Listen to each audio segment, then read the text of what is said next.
여러분 안녕하십니까. 오늘이 토요일 날이죠. 2026년 5월 2일 오전 9시 59분을 가리키고 있습니다.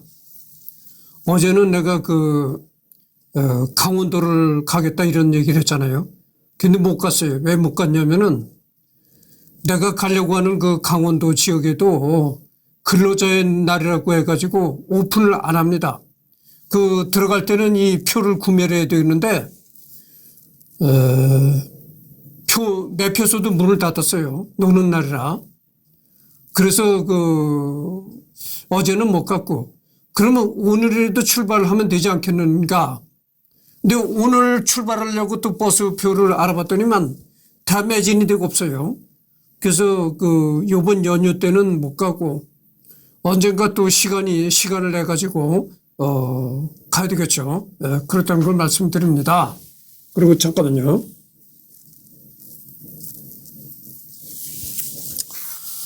그래서 이번에는 여기를 차례죠. 원명청시기를 이제 하겠습니다. 남성을 멸망시킨 원나라와 그 후에 세워진 명나라 시기엔 촉한 정통론이 대세로 자리 잡았다. 원나라의 대학자인 학경은 속후 한서를 지으며 촉한을 정통이라 기술하였으며 민간 신앙에서 관우는 군신이 되어 중의 화신이 되었고 촉한도 민간에서 신격화되기 시작했다. 여기에 결정타를 날린 것이 바로 나관중의 삼국지연이었다. 그 시대 사람들의 열망과 염원이 고스란히 담긴 이 작품은 천하를 전율케 했고 사상 유례가 없는 대흥행을 일으켜 촉한 정통론을 민간층과 식자층 가릴 것 없이 확고한 자리로 완벽하게 자리 잡게 했다.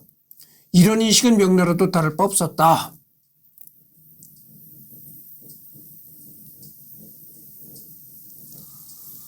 그래서 나관중의 삼국지연의는 어쨌든 이거는 정사가 아니고 일종의 소설이라고는 하겠지만 그래도 어쨌든 간에 이 삼국지연의가 여러 사람들이 이제 읽게 되고 그래서 하여튼 여러 사람들이 삼국지에 대해서 일단 관심을 갖게 되는 그런 계기는 만들었다 이런 얘기죠. 잠깐만요.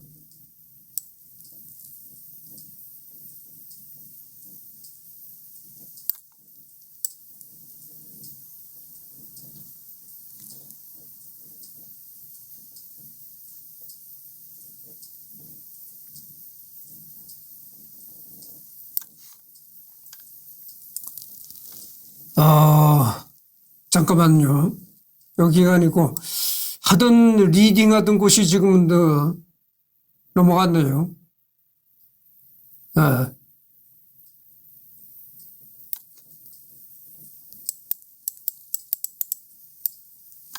하지만 조유 측에서도 뜻밖의 반등이 하나 일어나는데 바로 오랜 세월 초주길 역적의 중국의 히틀러 같은 학살자로만 인식됐던 조조가 삼국지연의에서 쿨한 카리스마, 도덕관념에 얽매이지 않는 초월자의 풍모, 영웅이면서도 악당이기도 한 이중적인 매력이 부각되어 유비와 다른 방법으로 세상을 구하려 했던 다크 히어로서 불멸의 인기를 얻게 된 것이었다. 이렇게 조조는 간웅이라는 칭호의 대명사격인 존재로 각광받게 되었으며 이러한 조조의 긍정적 재평가는 오늘날까지도 이어져 내려와 삼국지를 단순히 영웅 유비와 절대악 조조의 대결이라는 단편적인 해석으로 볼 수 없게 했다. 이 얘기가 나오니까 좀 내가 얘기하고 싶은 얘기했습니다. 좀 들어보십시오. 이 세상 모든 일이 말이죠. 선과 악을 이렇게 딱 두부 못 자르듯이 할 수가 없습니다. 처음에는 선한 의지를 가지고 출발했지만 그것이 결과적으로 악이 되는 경우도 있고 처음에는 악한 마음을 가지고 출발했지만 그것이 오히려 나중에는 선이 되는 선의 결과로 이어지는 그런 경우가 허다하다 이런 얘기죠. 그래서 우리 세상살이라는 것은 말이죠. 선과 악을 딱 이렇게 두부 못 자르듯이 그렇게 할 수가 없다. 이런 얘기입니다. 선한 의지로 시작한 일이 나중에 그게 악이 되는 수가 있고, 악한 생각으로 했던 일이 나중에 그 선이 될 수가 있다. 이런 얘기죠. 그래서 잠깐만요. 이 목이 자꾸 잠기는데. 그래서 이 단순한 생각으로 이 조조를 볼 때는 조조가 나쁜 놈이다. 이렇게 얘기를 할 수가 있겠지만 또, 거시적으로 볼 때는 그렇지 않다. 이런 얘기죠. 이후 청나라 때는 정통성의 진위보다 정통성 자체에 대한 연구가 진행되며 촉한 정통론과 조의 정통론 모두 기세가 수그러들었다. 다만 공식적으로는 청나라도 촉관을 정통으로 보았는지 강희제는 역대 제왕묘에 위패를 추가하면서 유비 위패를 추가했다. 강희제는 이제 1654년 5월 4일에 태어나가지고 1722년 12월 20일 68세 사망했다. 이런 얘기죠. 청나라 4대 황제입니다. 유명하잖아요. 여러분들 강희제. 청나라 4대 황제입니다.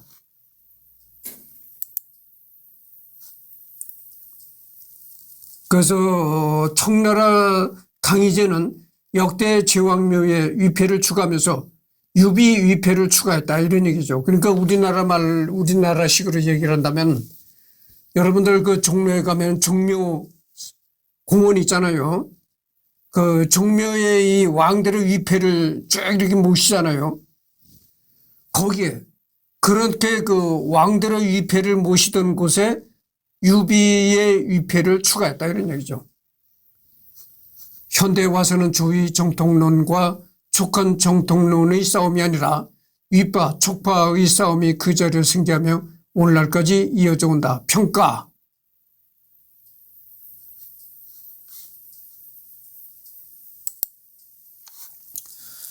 두 인물의 진가는 이례적일 정도로 그들 왕조에 대한 지지가 압도적으로 장기 존속됐다는 부분이 있다. 사실상 삼국지 이후의 중국사가 이들의 정통성 대결 확장판이라 봐도 과언이 아니다. 실질적인 힘을 지니고 천하를 아우른 세력이 정통성을 가지냐, 천하를 통일했던 황실의 후예라는 혈연적 대의 명분을 지닌 세력이 정통성을 지니냐의 싸움이기 때문이다.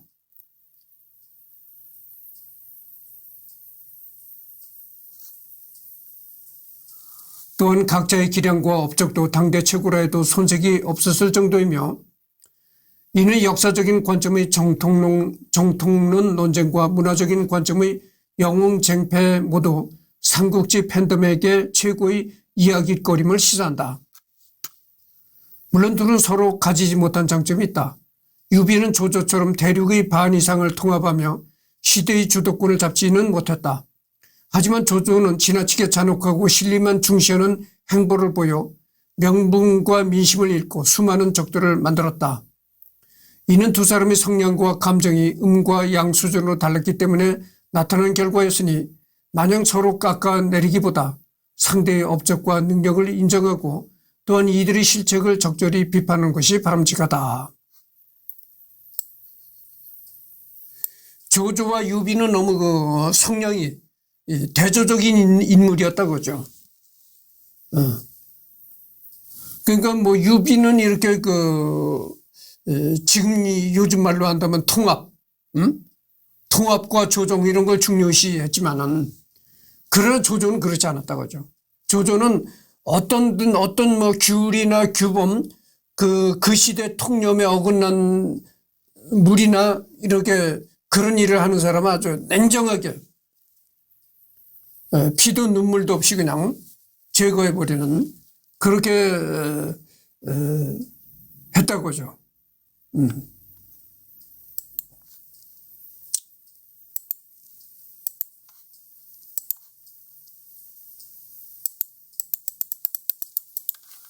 그래서 이거는 뭐냐면은 조조와 유비를 이제 두 사람을 놓고 지휘관으로서 이제 두 사람을 보자 이런 얘기죠.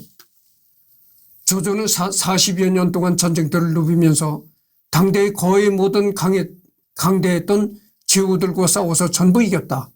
원소, 여포, 원술, 마초, 장로 등등 수많은 제후들이 그에게 멸망당했고 유비 역시 조조에게 여러 번 패퇴당해 오랜 세월 떠돌이 신세로 살아야 했다. 이러한 군공으로 천하의 반 이상을 차지했다는 위나라의 초석을 놓았으며 위나라는 이후 천하를 통일한 진나라의 모체가 되었다.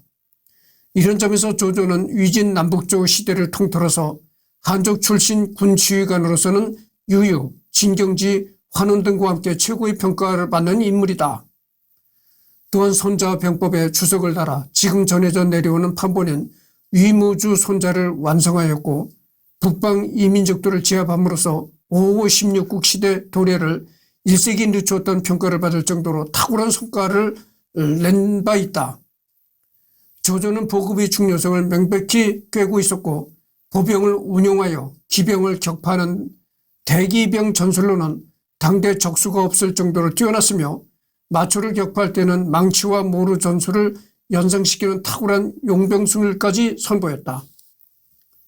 그러나 결정적인 국면이었던 적벽과 한중에서 패배하여 천하 통일에 실패했다는 점에서 군사령관이면서 천하를 통일했던 군주인 한고제나 광무제, 홍무제보다 아래로 평가받고 당태종이나 통일 직전에 사망한 송태조보다도 아래로 평가받는 것이 일반적이다. 그래서 이 유비와 조조 이 두 사람을 놓고 볼 때 이 지휘관 입장으로서는 누가 더 훌륭했느냐 이거를 놓고 볼 때 지휘관이라는 입장에서 볼 때는 조조가 월등하게 훌륭했다 이렇게 본다는 거죠. 그게 뭐냐면은 조조는 여기도 나왔잖아요. 조조는 무려 40여 년 동안 전쟁터를 누빈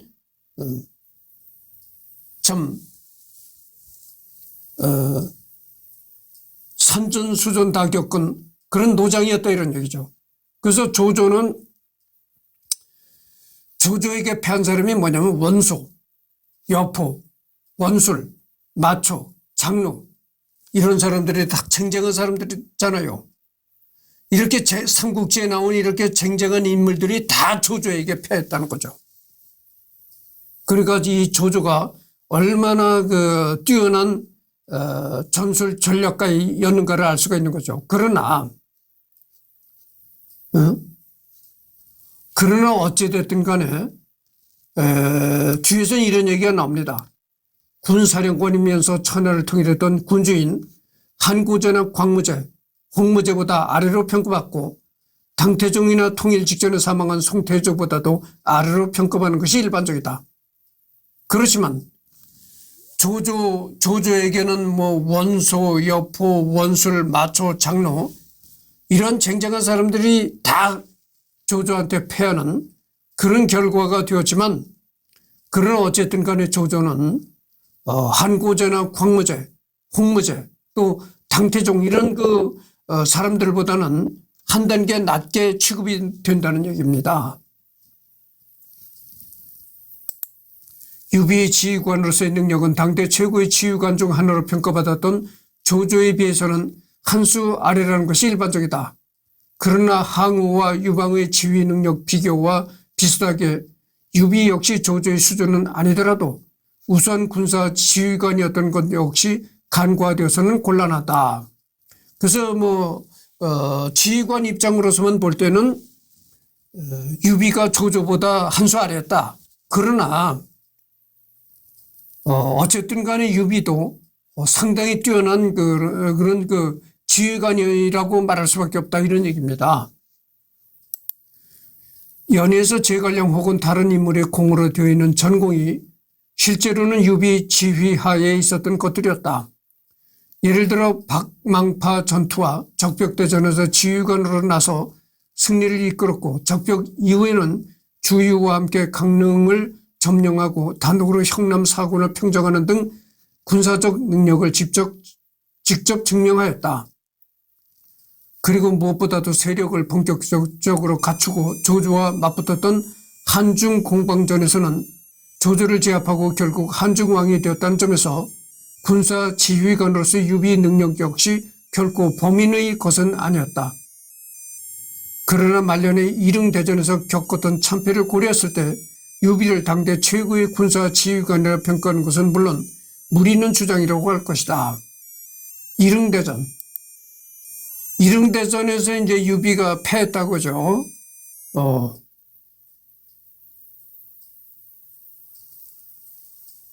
형주 이릉, 효정, 자귀, 백제에 이르는 범위, 촉관과 외교 관계가 파탄나고 형주 공방전 이후 관우가 사망했다.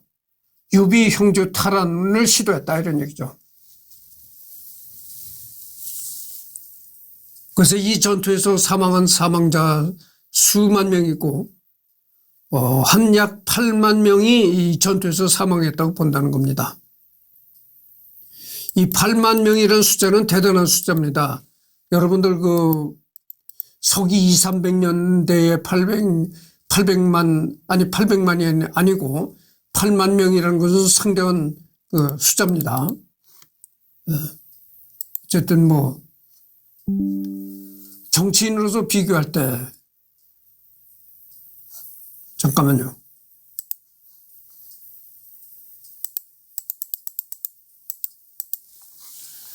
군자가 조조보다 못하던 유비가 조조가 대적할 수 있었던 진정한 무기가 바로 정치였으며 정략적인 측면은 조조를 여러 차례 물먹였을 정도로 걸출했다.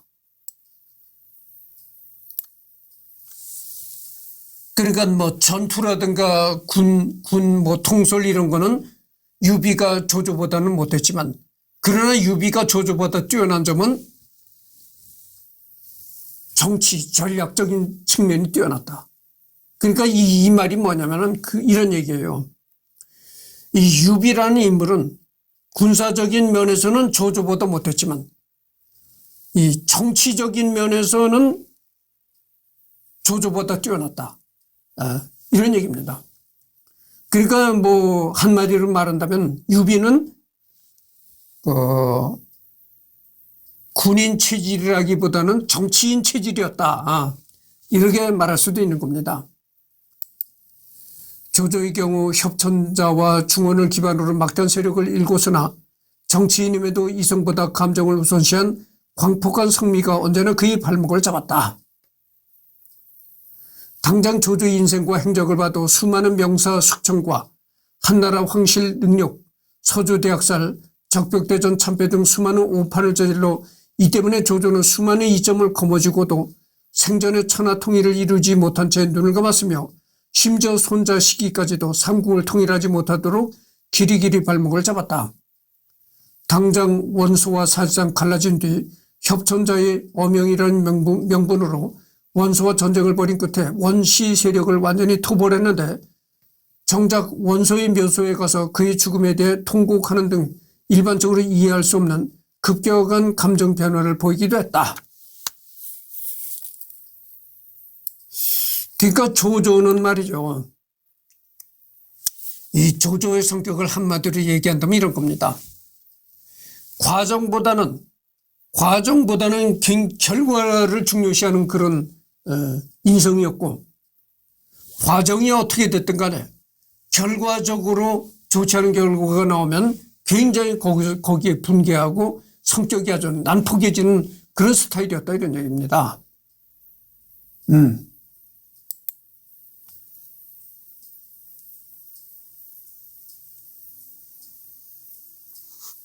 잠깐만요.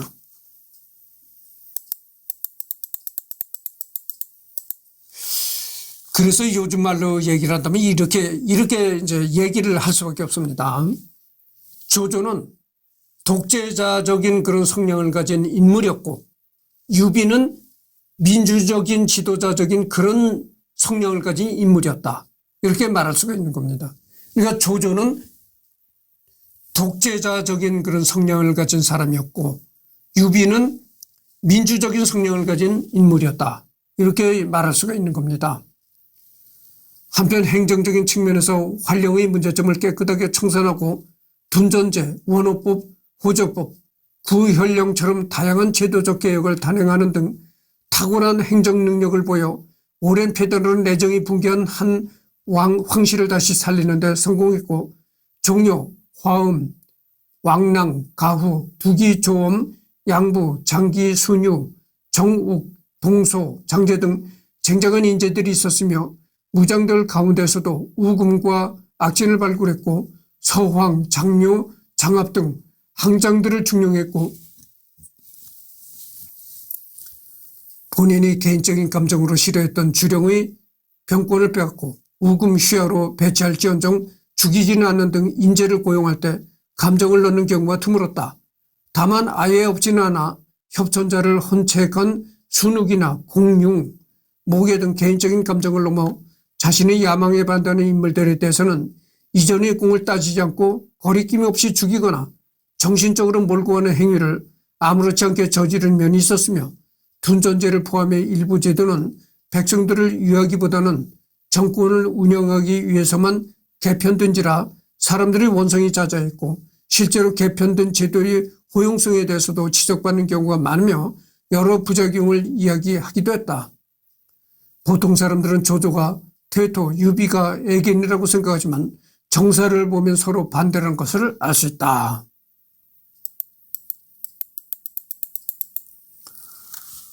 반면 유비는 헌재 명의로 실제로는 조조가 내려준 좌장군직을 아주 적절하게 이용하여 그 관직이 가는 모든 권한을 행사하였고 헌재가 내려준 조조 암살 일명을 끝까지 간직해 이를 한실부흥이라는 촉간의 건국 이념으로 치환시켰다. 최후에는 유방을 오마주한 한증왕 선포로 한나라 내 구석을 받아 기반을 만들었던 조조가 전혀 생각하지도 못한 거대한 한방을 날렸으며 이 파동으로 인해 조씨 정권 각지에서 반란이 일어났을 정도였고 이후 제갈량의 북벌이 벌어질 때도 위에서 자발적으로 초기에 귀순하는 지역이 있었을 정도로 탁월한 효과를 과시했다.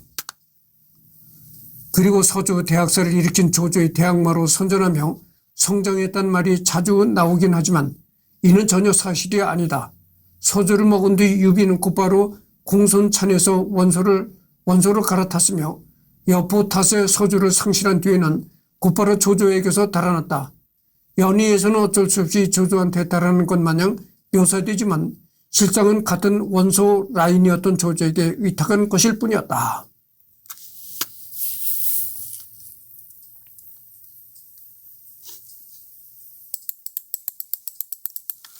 비록 백성들에게 상당한 부작용이 뒤따르긴 했으나 많은 제도 개혁을 통해 무너진 한나라의 체계를 기둥이나마 일으켜 세운 조조와 이렇다 할 제도상 치적은 없으나 안정적인 통치에 주력한 유비 사이의 우열은 관점에 따라 달라진다.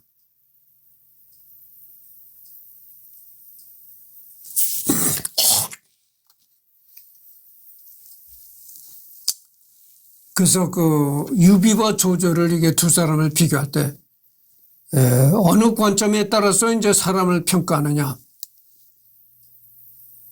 거기에 따라서 이제 조조를 더 훌륭하게 보는 사람도 있고 유비를 더 훌륭하게 보는 사람도 있다 이런 얘기죠.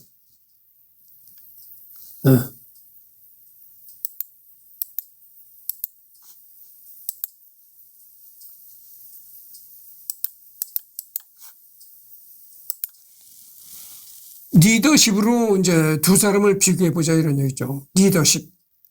조조의 곁에는 용병술은 특출나지 않아도 인격적으로 훌륭하며 다양한 개성의 장소들을 통합할 수 있는 지도력을 지녔던 하후돈, 용장조인, 신속한 기동전이 주특기였던 하후연 같은 믿을 수 있는 친족들과 오자 양장들을 유시한 많고도 쟁쟁한 명장들이 있었다.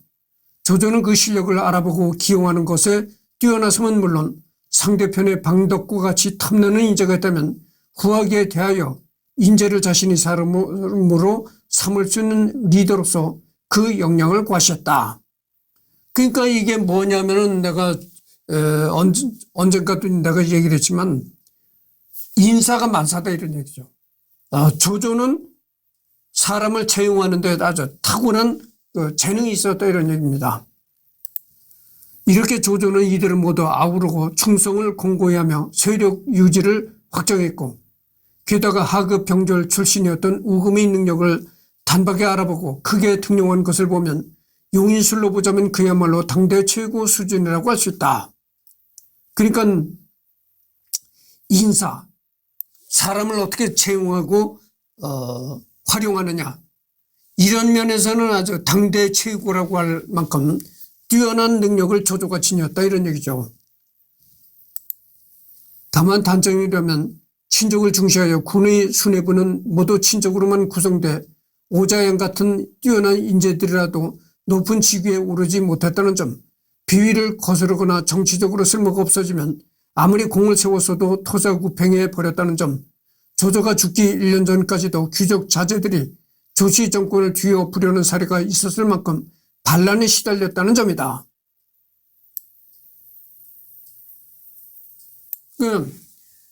이 조조의 단점이라는 건 그런 것이라는 거죠. 아무리 능력이 출중한 사람이었어도 그 사람에 관해서 쓸모가 없어지면 가차없이 잘랐다. 토사구팽이라는 얘기죠. 그러니까 이 조조라는 인물은 인간의 뭐 이렇게 그러니까 뭐 인간의 인연이라든가 정 이런 것보다도 언제나 성과를 중시했다, 이런 얘기입니다. 아무리 인간적인 인연이 뛰어나고 그러다 하더라도 성과가 없으면 가차없이 잘라다, 이런 얘기죠.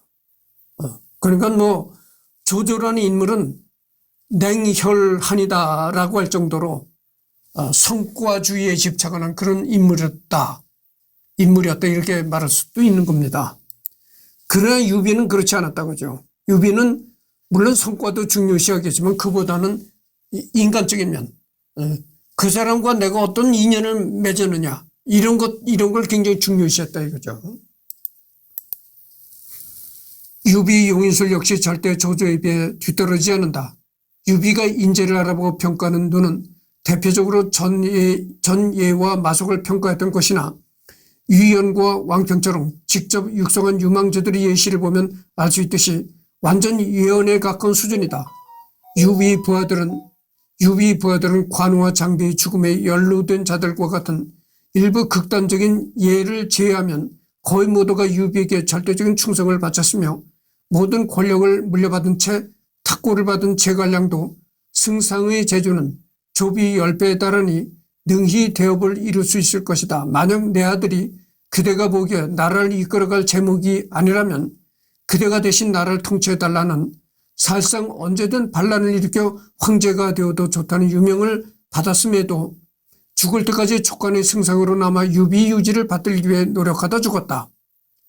게다가 본질적으로 사병 집단이었던 유비군은 와해될 만한 위기를 수없이 겪으면서도 어떻게든 반드시 유비를 중심으로 다시 뭉쳤으며 그렇게 뭉쳤을 땐 전보다 더욱 강해져서 적들을 다시 맞이했다.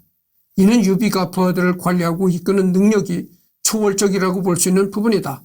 물론 유비도 사람이라 장원 같은 사람을 제거하려 했던 적이 있긴 하나 이건 전적으로 장원의 잘못이며 이것도 결국 제갈량이 가난하여 마음을 바꿨고 먼 훗날에는 장원이 촉관의 재성지까지 꿰찼으니 실수라고 하기에 애매하다.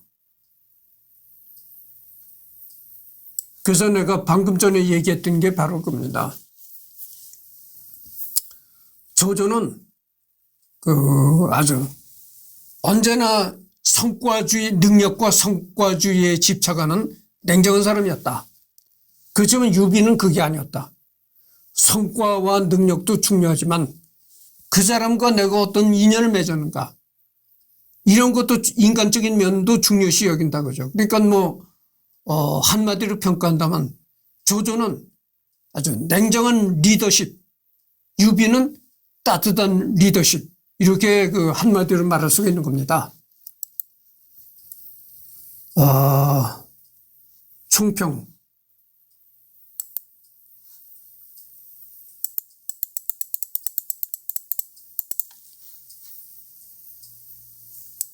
지금 29분을 경고하고 있네요. 종합적인 세간의 평가는 근현대에 이르러 조조의 평가가 좀 더 높아지는 경향이 있다. 이는 단순히 결과만 놓고 보면 조조가 북중국 전체를 통일하고 중국 대륙의 반 이상을 평정하여 천하통일에 가장 근접했던 반면 유비가 평정한 영토는 남중국의 절반 정도의 형남과 파촉 정도가 전부였던 데다 그마저도 형남은 나중에 상실했기 때문이다. 또한 유비는 형주라는 활동 기반을 얻은 뒤 총나를 얻고 한중까지 차지하는 후반기를 제외하면 오랫동안 조조에게 족족 배퇴당해 반평생 떠돌이 신세로 살아야 했기에 대전에서도 유비가 크게 밀리는 편이었다. 비록 조조는 통일 군주가 아니라는 결점 때문에 서조 패왕, 한고제, 광무제, 송무제, 주무제, 수문제, 당태종, 당장종, 송태조, 송태종, 원세조, 홍무제, 영락제, 강희제 등 통일 왕조를 건설했거나 그에 맞먹는 위협을 세운 군주들에 비하면 평가가 다소 깎이는 편이지만 삼국의 군웅들 중 가장 천하통일에 가까웠고 자신이 기반을 마련하고 기반을 물려받은 이 아들인 조비가 건국한 왕조가 한 시대의 간판이 되었을 정도로 강한 영향력을 떨쳤다. 그래서 통일군주와 유력군벌의 경계선에 서 있었던 인물로 평가받으며 이는 열세 이리언정 위에 열거된 통일군주들과 비교 가능함을 시사한다.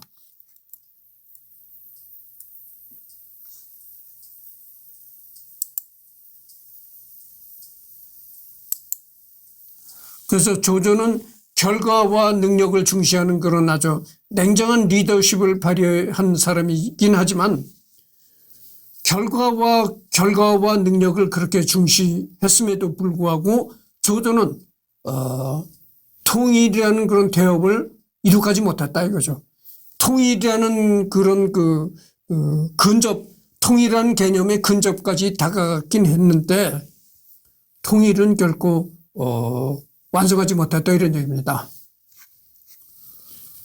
하지만 반대로 유비는 동등한 세력, 때 세력의 조건으로 싸울 수 있었던 유일한 무대이자 둘의 마지막 대결이었던 한중 공방전에서 승리를 거머쥐었다는 강점이 있다.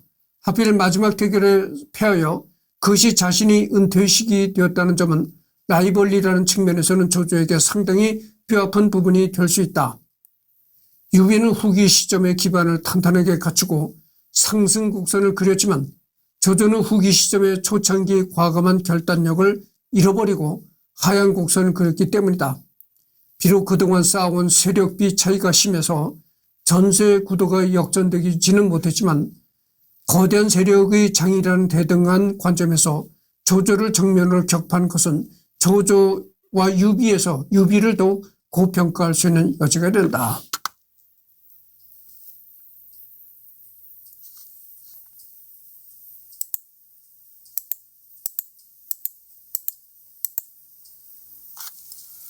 이렇듯 조조와 유비는 최후에 이르기까지 상대방의 목적을 방해했으며 그 과정 또한 매우 극적으로 전개됐다.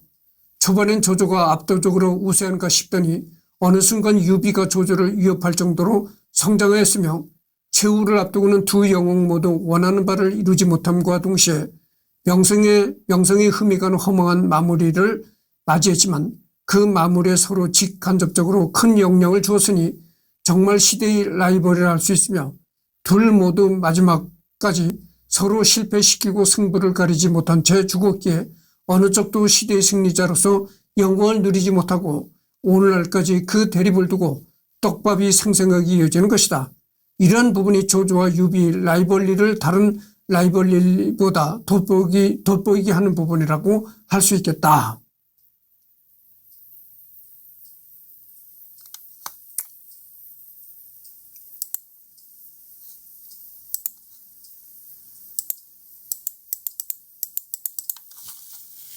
그리고 유비는 밑바닥부터 시작했기에 조등이라는 거물의 손자인 조조보다 기반이 너무나 약했다는 점을 감안할 필요가 있으며 따라서 그간 유비가 조조에게 패했던 전적은 대부분 세력의 규모가 조조보다 압도적으로 밀리는 시기에 일어났다는 점 역시 간과할 수 없다.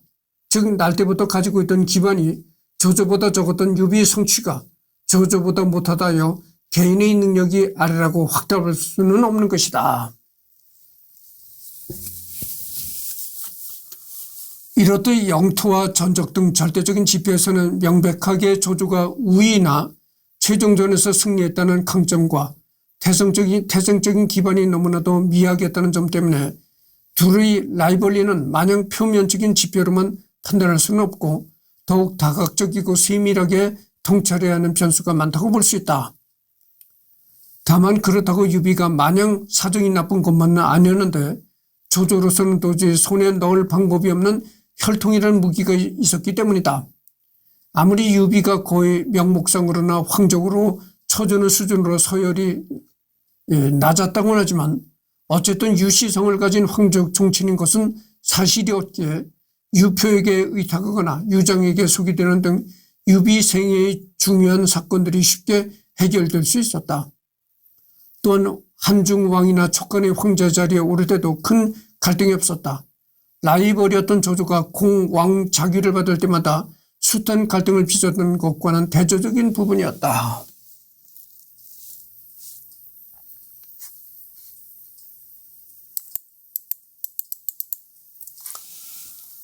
추가적으로 예술가의 면모를 비롯한 조조의 다재다능한 능력, 스펙트럼까지 포괄한다면 전체적인 능력치는 조조가 월등히 높지만 유비에게는 가장 중요한 덕목 중 하나인 인격 부분에서는 압승을 거둔다는 강점이 또 있다. 유비 역시 유장을 배신했다는 오점이 있긴 하나 서주 대학사를 필두로 수많은 폐악을 일삼은 조조에 비하면 세월의 피 수준이며 이것마저도 유장의 실정으로 그 수하의 선비들이 등을 돌렸다는 명분도 있다. 지금 37분을 경과하고 있습니다. 결론적으로 천하통일에 가장 가까웠던 조조, 그리고 그런 조조의 천하통일을 저지한 유비, 이 두 인물에 대한 평가는 이들을 어떤 시각으로 보느냐에 따라 또 어떤 역량을 중점적으로 보느냐에 따라 천차만별로 달라질 수밖에 없다. 다음에는 이 초안전쟁과의 비교라는 데가 나오는데 이것은 오후에 또 한번 녹화 기회가 있잖아요. 그래서 오후에 녹화할 때 이걸 하도록 하겠습니다.